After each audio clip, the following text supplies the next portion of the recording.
당시에는 꽤 늦은 시간이었다. 기온은 8월이긴 했지만 덥지 않았고 날씨가 좋다기엔 구름이 많았으며 나쁘다기엔 비가 내리지 않았다. 그날 모이게 된 이유는 아마도 광재의 공모전 당선을 축하하는 작은 파티였을 것이다. 기껏 해봐야 열댓 명이 다였지만 정말 즐거웠다. 민승이는 현대카드에 취업했다더라. 가람이는 이름 따라 강 따라 해군에 입대했다더라. 이런저런 친구들의 이야기를 몇 년 만에 듣게 되었다. 그렇게 한참을 웃고 놀다가 파티의 끝이 보일 때쯤 주민이가 말했다. 나 가야겠다. 그렇게 주민이를 시작으로 하나둘씩 자리를 떠났다. 집이 바로 근처인 광재와 나는 몇몇 친구들을 배웅해주고 돌아보니 딱 한 명만 남아있었다. 지원이, 너는 안 가도 돼? 지원이가 이곳에 올 때 태욱이라는 친구와 같이 왔었다. 하지만 태욱이가 먼저 자리를 떠났고 지원이는 아직 남아있었다. 의아했다. 나 너네랑 가보고 싶은 데가 있어. 지원이가 말했다. 요 앞에 작은 시화전 겸 전시회가 있거든. 나 내일 모레면 다시 서울 가는데 그 전에 꼭 가보고 싶어. 나와 강재는 시계만 쳐다보며 대답을 하지 않자 그녀는 혼자서 말을 이어갔다. 안 될까? 사실 좀 빨리 끝났으면 억지로라도 가졌을 텐데 다들 술을 왜 이렇게 빨리 마시는지. 그렇게 말하며 싱긋 웃는 모습에 광재와 나는 못 이기는 척 차에 올랐다. 지금이 8시 반이니까 가는 데만 1시간, 오는 데 1시간. 그냥 갔다만 놔도 10시 반이야. 광재는 투덜대듯 내뱉었다. 미안해. 근데 오승환 사진작가 갤러리가 있다는데 그냥 가버리면 너무 슬프잖아. 지원이의 직업은 아마추어 사진작가라는 말을 어렴풋 들은 것도 같았다. 이왕 가는 길이면 깔끔한 포장도로면 좋을 텐데. 험한 시골길을 취객 둘을 태우고서 1시간 거리를 가야 한다는 생각에 사실 막막했다. 귀찮기도 했고. 야, 니네 많이 취한 것 같은데 멀미 안 하겠어? 내가 걱정스레 물어보자 광재가 말했다. 나 멀미 안 해. 취하지도 않았어. 이어서 지원이가 말했다. 빨대로 마셔서 괜찮아. 걱정하지 마. 광재는 허세를 부리고 지원이는 웃음도 나지 않는 변명을 해댔다. 사실 내가 걱정되는 건 너희들이 아니라 내 몸인데 말이다. 그러다 내가 걱정하던 차에 시동은 걸리고 내비게이션은 길 안내를 시작했다.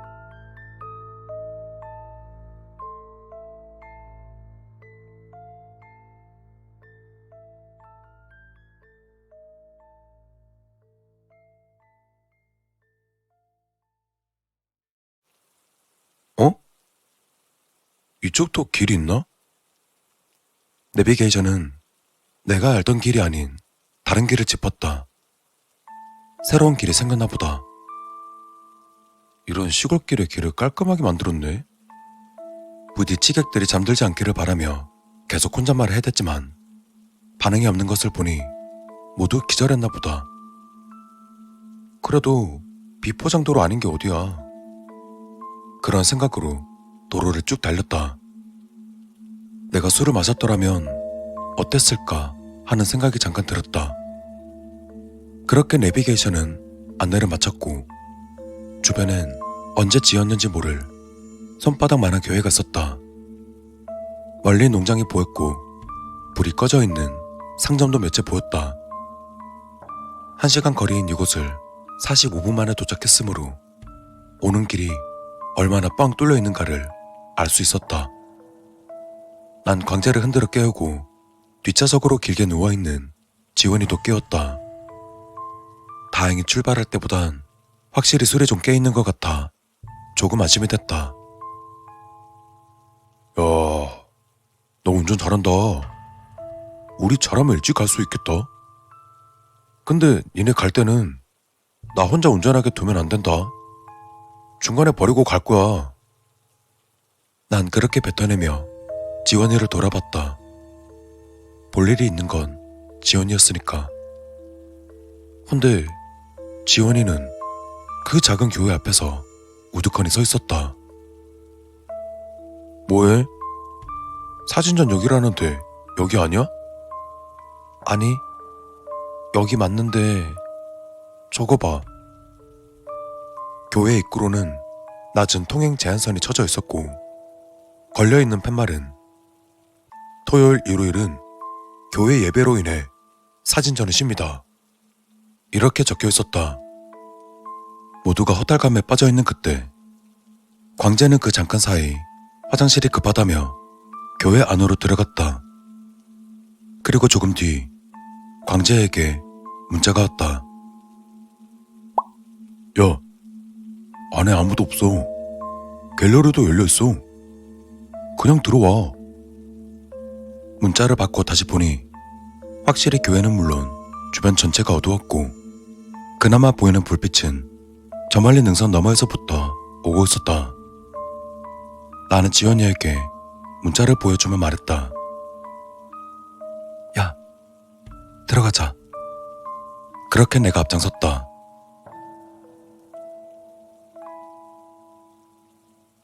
정문 바로 옆으로 관리실이 있었다. 그런데 그곳에는 불이 켜져 있었다. 우린 몸을 돌려서 옆문으로 들어갔다. 광재야! 속삭이듯 광재를 찾아 불렀다. 광재한테 전화 한번 해봐. 하지만 어째서인지 광재는 연락이 되지 않았다. 아, 뭐야. 되게 으스스하네. 핸드폰 손전등을 켠 채 한 발씩 발걸음을 옮겼다. 앞이 보이지 않을 만큼 많이 어두웠기 때문에 내가 앞장서 손을 잡은 채로 지원이가 뒤를 따랐다. 그렇게 우린 가장 중앙에 있는 대예배실로 향하게 됐는데 광재 이 녀석은 대체 어디 있는 건지 보이지 않았다. 예배실은 긴 의자들이 각을 맞추고 있었고 정면에는 예수상과 교탁이 있었다. 그리고 맨 앞에 의자엔 누군가 앉아있는 것이 어렴풋이 보였다. 광재인가? 광재로 보이는 실루엣 옆으로 누군가 한 명 더 있었다. 광재야! 야! 너 왜 대답을 안 해? 뭐야? 왜 저래? 광재는 어떠한 대답과 미동이 없이 그 자리에 앉아 있었다. 난 손으로 의자를 짚어가며 천천히 다가갔다. 그리고 다시 광재를 불렀다. 야! 이광재! 나 여기 있어. 광재의 대답에 소스라치게 놀랐다. 광재의 대답은 뒤쪽에서 들렸기 때문이다. 화들짝 놀라 뒤를 돌아보니 광재가 손전등을 비추며 오고 있었다. 난 얼빠진 표정으로 다시 의자를 봤지만 의자에는 아무것도 없었다. 어두워서 손 쫓는 찬들은 나갔다 왔어. 안에 불이 켜지기는 하는데 관리실에 사람이 있는 것 같아. 불 켜면 걸릴 것 같은데. 심장이 쿵쾅거렸다. 하지만 어두워서 잘못 본 거라 생각하며 억지로 날 안심시켰다. 우린 사진전이 열리는 옆동으로 이동했다. 그동안 아무 말도 않던 지원이는 그림 같은 건 그냥 지나치면서도 사진이 나오면 이 사진은 초점거리를 어떻게 잡았느니, 이 사진을 찍은 카메라와 아까 사진을 찍은 카메라는 어떤 차이가 있느니 뭐 이런 설명을 해주었다.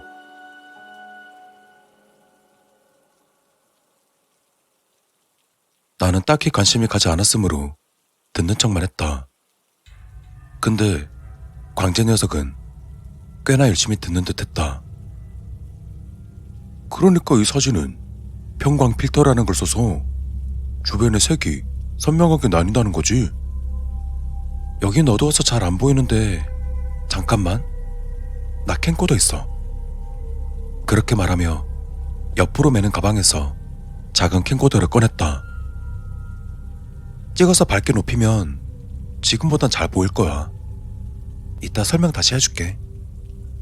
이렇게 어두운 와중 뭐가 그렇게 잘 보이는지 둘은 신나서 이곳저곳을 돌아다녔다. 그렇게 어느덧 시간은 10시가 되어가고 있었다. 나는 저 둘에게 이만 갈 시간이라 말했고 우리 셋은 교회를 나오게 되었다.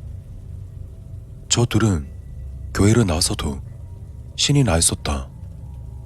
하지만 난 솔직히 말하면 처음 예배실에서 보았던 것도 그렇고 아까 몇몇 그림이나 사진을 볼 때 이상하리 많지 소름 돋는 것이 굉장히 기분 나빴다.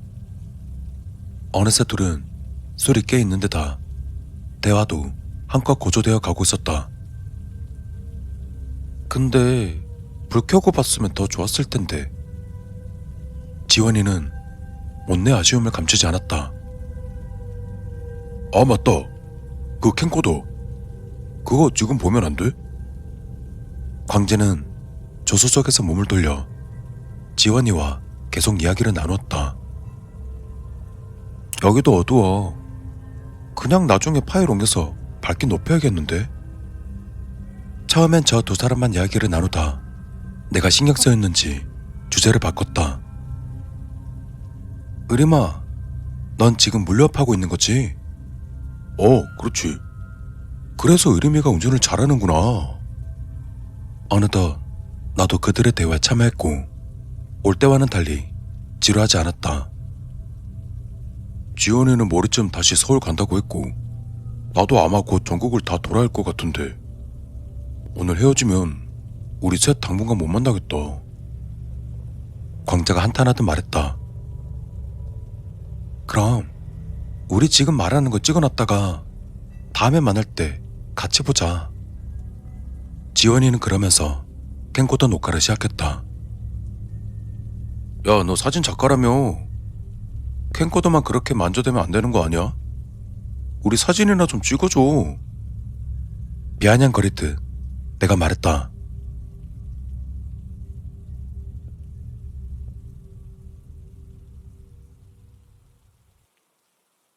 그 이후로도 좋은 분위기가 이어졌다. 처음 그곳에 갈 때 45분이 걸렸으니 30분이 지난 지금쯤 도시가 보여야 하는데 아무것도 보이지 않았다. 야, 내비 켜야겠다. 길 잘못 든 것 같아. 아, 뭐야. 이런 식으로 재고 관리하면 납품 안 받습니다.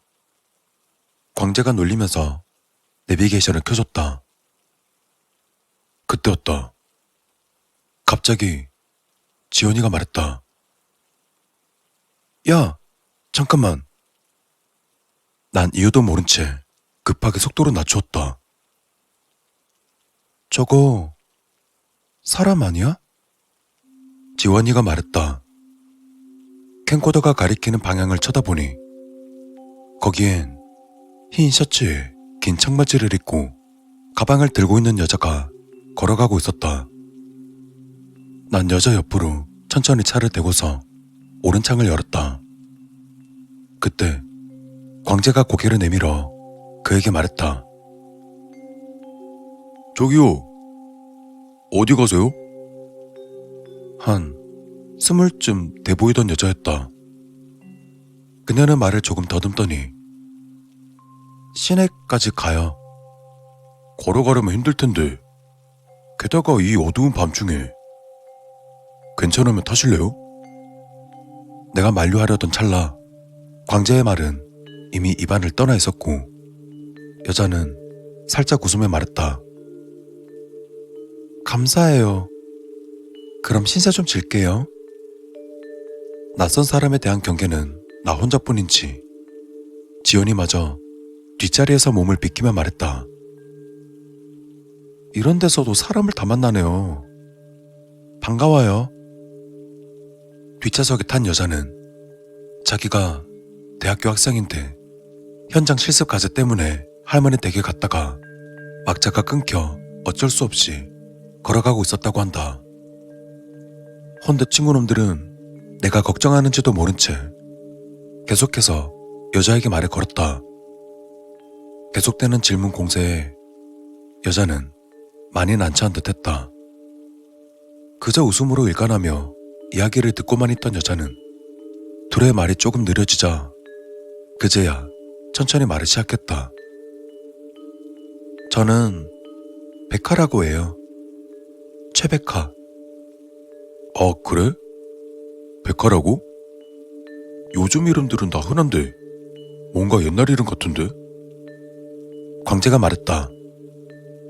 캠코더를 손에서 놓지 않고 계속 차 안을 찍던 지연이가 말했다. 근데 아까부터 잘 안 찍히네. 백미러로 보이는 지연이의 미간으로 약간 주름이 졌다. 백화씨 타고 나서부터 그런 것 같은데? 지연이가 그런 말을 하건 말건 백화는 계속해서 웃는 표정으로 대했다. 나는 뭔가 이상한 기분을 느꼈다. 야, 지금 우리 10시에 출발했는데 40분 넘어가. 내비 가라는 대로 잘 가고 있어? 광재가 말을 마치자 갑자기 내비게이션이 툭 하고 꺼졌다. 이거 자꾸 왜 이래? 안 그래도 이름이 길친데. 광재가 농담을 던졌지만 웃는 사람은 백화뿐이었다. 그렇게 아무 말을 하지 않은 채 몇 분이나 지났을까. 점점 길을 헤매는 듯한 기분에 차를 세웠다. 시골에 난 신작 도로다. 도로도 하나인데 길을 잃어버리다니. 이 길을 헤맨다는 건 말이 되지 않았다. 쪽팔려도 경찰에 신고하는 게 나을 것 같은데. 내 표정이 진지했던 탓이었는지 우선 우리는 신고하기로 했다. 바로 옆에는 전봇대가 있었다. 112에 전화하자마자 전봇대 번호를 알려주고 상황을 말하려는데 갑자기 핸드폰마저 불통이 되었다. 기묘하다는 말이 참 어울리는 상황이다. 그때 백화의 한마디가 우리들의 정적을 깨주었다. 제가 이 길 알아요. 어렸을 때부터 이곳에서 놀았거든요. 백화는 웃는 얼굴로 그렇게 말했다. 그리고 그 말은 설득력 있고 믿음직하게 느껴졌다. 난 뭔가에 홀린 듯 다시 시동을 걸었다. 그리고 백화가 가자는 길로 가다 보니 정말 저 멀리서 도시가 보이기 시작했다. 근데 뭔가 멀리 보이는 것 같은데? 이상한데? 그리고 난 이내 알아차렸다. 멀리 보이는 것은 점점 더 높은 곳으로 가기 때문에 멀리 보이고 불빛도 보이는 것이란 것을. 그것을 깨닫는 순간 난 차를 급히 세웠다. 문을 열고 그대로 땅에 엎어지듯 무릎을 꿇었다. 그리고 그 순간에 급하게 브레이크를 밟아 모두가 몸이 앞으로 기울었는데 백화만은 정면을 주시한 채 여전히 웃고 있었다. 그리고 둘은 갑작스레 무기력해지더니 움직이지 않았다. 나는 주변을 살폈는데 또 한 번 기겁했다. 몇 미터만 더 갔더라면 그 앞에는 수십 미터의 낭떠러지였다. 난 잔뜩 겁에 질린 채 아까 신고하던 그 전봇대까지 미친 듯이 사력을 다해 달렸다. 낭떠러지에서 내려올 때 나무들 가지에 스치고 돌에 걸려 넘어지며 몸과 얼굴에 크고 작은 상처가 났지만 지금은 그런 것에 신경 쓰이지 않았다. 그렇게 쉬지 않고 쭉 달려갔을 때 전봇대 밑에는 마침 순찰차와 순경 2명이 막 도착해 있었다. 살려주세요. 그 말을 끝으로 나는 경찰관 둘 앞에서 기절했다.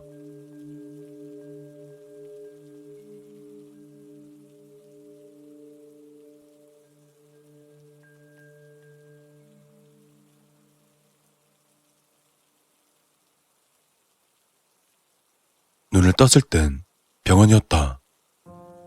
지원이와 강재도 옆 침대에 누워있었다. 나중에 들은 경찰의 말은 이러했다. 피투성이가 되며 산에서 굴러 떨어지는 나를 순경이 발견하고 놀랐다고 한다. 그런 내 모습에 심상치 않음을 느끼며 순경 여러 명들과 산을 뒤졌다는 것이다. 지원이와 강재가 정신을 차렸을 때는 병원이라 말했고 백가를 차에 태운 뒤로 기억이 나지 않는다고 했다. 아니, 백가라는 이름조차 기억을 하지 못했다. 나는 백가를 의식해 혹시 우리 말고 다른 사람은 없었냐고 경찰에게 물었지만 산을 꼬박 뒤져서 나온 건 우리 셋뿐이라고 했다.